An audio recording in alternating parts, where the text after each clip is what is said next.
Sejak menyusui si kecil, kok jadi sering lapar ya? Apakah Bunda merasakan hal yang sama? Eits, jangan khawatir Bunda. Yuk simak video berikut ini. Nah, perlu Bunda ketahui, pemenuhan zat gizi yang seimbang sangat penting untuk pemulihan tubuh setelah persalinan, cadangan tenaga, kesehatan yang optimum, dan untuk mempersiapkan untuk dapat menyusui sehingga ASI untuk bayi berkecukupan. Apabila Bunda kekurangan zat gizi malah dapat menghambat pemulihan tubuh setelah persalinan loh Bun.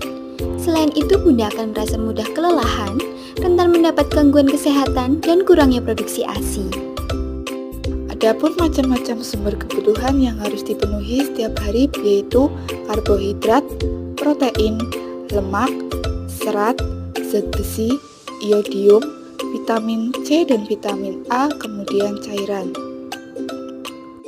Nah Bun, yang pertama ada karbohidrat.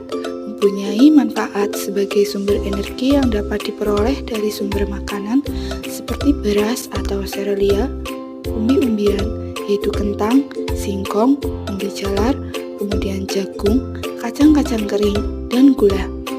Serta kebutuhan energi dalam masa menyusui adalah sekitar 60-70% dari seluruh kebutuhan kalori total.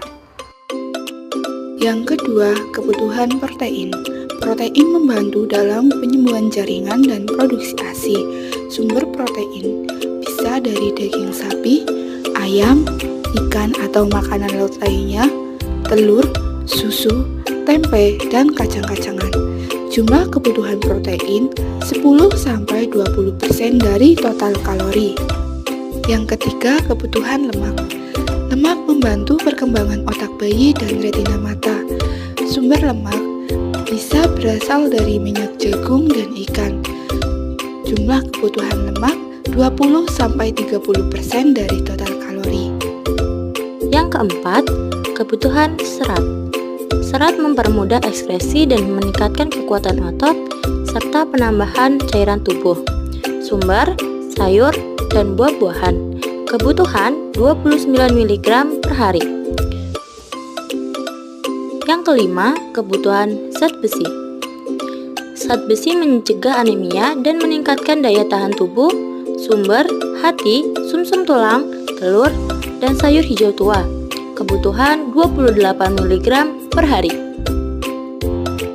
Yang keenam, kebutuhan iodium.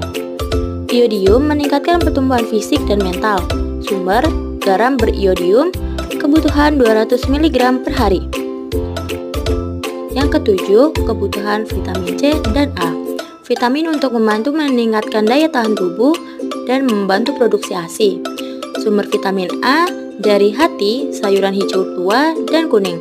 Vitamin C dari buah-buahan atau sayuran berwarna hijau dan kuning. Kebutuhan vitamin C 85 mg per hari dan vitamin A 850 mg per hari. Yang kedelapan, kebutuhan cairan. Cairan digunakan untuk mencegah dehidrasi dan diproduksi menjadi ASI.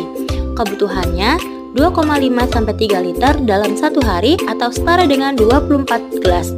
Nah, Bunda bisa meminumnya secara berkala, tidak sekaligus, sebelum dan sesudah menyusui atau saat akan tidur dan bangun tidur. Dan yang terakhir yaitu kebutuhan kalori untuk ibu menyusui selama satu hari. Bunda memerlukan peningkatan kalori untuk memenuhi kebutuhan ibu dan produksi ASI sebanyak 2.900 kalori. Untuk pengaturan porsi makan Bunda menyusui selama satu hari, yaitu kebutuhan 2.900 kalori, dapat dibagi menjadi 3 porsi, yaitu makan pagi, siang, dan sore, dan juga selingan. Nah Bun, adapun cara mengolah dan menyajikan makanan secara benar, yaitu memilih bahan makanan yang masih segar, jangan merendam sayuran yang sudah dipotong terlalu lama agar vitamin B dan C tidak larut dalam air. Selalu gunakan peralatan memasak yang bersih. Memasak sayuran jangan direbus terlalu lama agar vitamin di dalamnya tidak hilang. Masaklah daging dan ikan sampai benar-benar matang. Mengolah daging dan ikan lebih baik dikukus atau direbus, atau tim daripada digoreng. Jangan menggunakan peralatan untuk menyajikan makanan panas dari bahan plastik. Hindari menghangatkan makanan berkali-kali. Ada pula kerugian apabila Bunda berpantang terhadap makanan tertentu. Kemungkinan makanan-makanan yang dipantang justru mengandung zat gizi yang diperlukan oleh Bunda untuk menyusui. Misalnya seperti ikan, telur, dan udang. Berikut ini terdapat beberapa contoh menu sehat